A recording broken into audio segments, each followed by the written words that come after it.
Hello everyone, আজকে আমি আপনাদের ওয়ালটন এসির যে ফাংশনটি দেখাবো সেই ফাংশনটির নাম হলো টার্বো মোড। তো টার্বো মোড কি, সর্বপ্রথম আমরা এটা জেনে নিই। ধরুন আপনি বাইরে কোথাও আছেন, হঠাৎ করে বাসায় আসলেন, এখন আপনি চাচ্ছেন আপনার এসিটি খুব দ্রুত আপনার রুমটি ঠান্ডা করে দিক। তো এক্ষেত্রে যদি টার্বো মোড অন করেন তাহলে নর্মাল প্রসেসের থেকে আপনার টার্বো মোডে 2 মিনিটের ভিতর রুমটি পর্যাপ্ত ঠান্ডা করে দিতে পারবে। এক্ষেত্রে আপনার ফ্যান স্পিড টার্বো মোড হয়ে যাবে এবং এসির ফুল পাওয়ারে রান করবে। সো টার্বো মোড অন করার ফার্স্ট স্টেপ হলো এসিটিকে অবশ্যই কুল মোডে আনতে হবে। দেখুন আমার রিমোটে লক্ষ্য করলে দেখতে পারবেন আমার এসিটি কুল মোডে আছে। আমি আমার এসির ডিসপ্লেতেও দেখিয়ে দিচ্ছি এসিটি কুল মোডে আছে।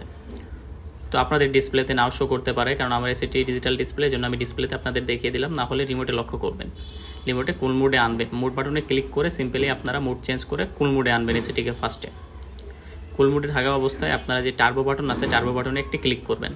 দেখুন আমার রিমোটে টার্বো বাটনে ক্লিক করার পরে টার্বো ফাংশন চালু হয়ে গেছে। এবং আমি যদি ডিসপ্লেতে ভালোভাবে আপনাদেরকে দেখাই তাহলে এখানে টার্বো মোড অন হয়ে গেছে এবং দেখুন ফ্যান স্পিডের এখানে টার্বো স্পিড শো করতেছে। নর্মালি কিন্তু ফ্যান স্পিডের এখানে হাই, মিড, লো এই তিনটি শো করে, কিন্তু আপনি যখন টার্বো ফাংশনটি চালু করবেন আপনার ফ্যান স্পিড টার্বো স্পিডে করবে, অর্থাৎ এসিটি তার ফুল পাওয়ার নিবে এবং আপনার রুম নর্মাল টাইমের থেকে খুব দ্রুত, নর্মালি 2 মিনিটে খুব পর্যাপ্ত পরিমাণে ঠান্ডা হয়ে যাবে। তো এখানে যে স্টেপটি হলো টার্বো মোডটি শুধুমাত্র কুল মোডে কাজ করে। তো আপনারা সর্বপ্রথম আপনার এসিটিকে কুল মোডে আনবেন, দেন টার্বো মোডটি অন করবেন।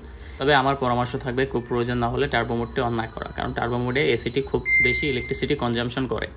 কারণ টার্বো মোডে এসিটি তার ফুল পাওয়ারে রান করে এবং রুমকে দ্রুত ঠান্ডা করার জন্য এসির কম্প্রেসার খুব দ্রুত গতিতে চলে। এ কারণে ইলেকট্রিসিটি বিল খুব বেশি আসে। কম্প্রেসারে না, এসির ফ্যান স্পিডও অনেক বেড়ে যায় এবং এ কারণে ইলেকট্রিসিটি বিল কিছুটা বেশি আসে। তো খুব প্রয়োজনে যখন আপনাদের প্রচণ্ড গরমে বাইরে থেকে আসবেন শুধুমাত্র তখনই টার্বো মোডটি অন করবেন। এছাড়া আপনারা আপনাদের প্রয়োজনে চাইলে সবসময় টার্বো মোড অন করতে পারেন। যখন হঠাৎ এসে অন করবেন, চাচ্ছেন 2 মিনিটে আমি রুমকে ঠান্ডা করব, সেক্ষেত্রে আপনি টার্বো মোডটি অন করে দিবেন। টার্বো মোডে থাকা অবস্থায় আপনি টেম্পারেচার আপ ডাউনও করতে পারবেন। আমি টেম্পারেচার ডাউন করে দেখিয়েছি আপনাদেরকে, চাইলে আপনারা টেম্পারেচার আপও করতে পারবেন, ডাউনও করতে পারবেন। তো এবার চলে আসি টার্বো মোডটি কীভাবে অফ করব। টার্বো মোড অফ করার জন্য কিছুই করতে হবে না, সিম্পলি আপনারা টার্বো বাটনে একটি ক্লিক করলে টার্বো মোডটি অফ হয়ে যাবে।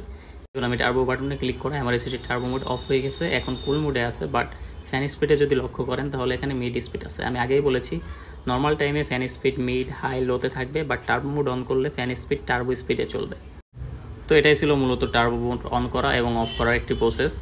কুল মোডে এনে আপনার টার্বো মোডটি অন করতে পারবেন এবং যে কোনো টাইমে টার্বো বাটনে ক্লিক করলে টার্বো মোডটি অফ হয়ে যাবে।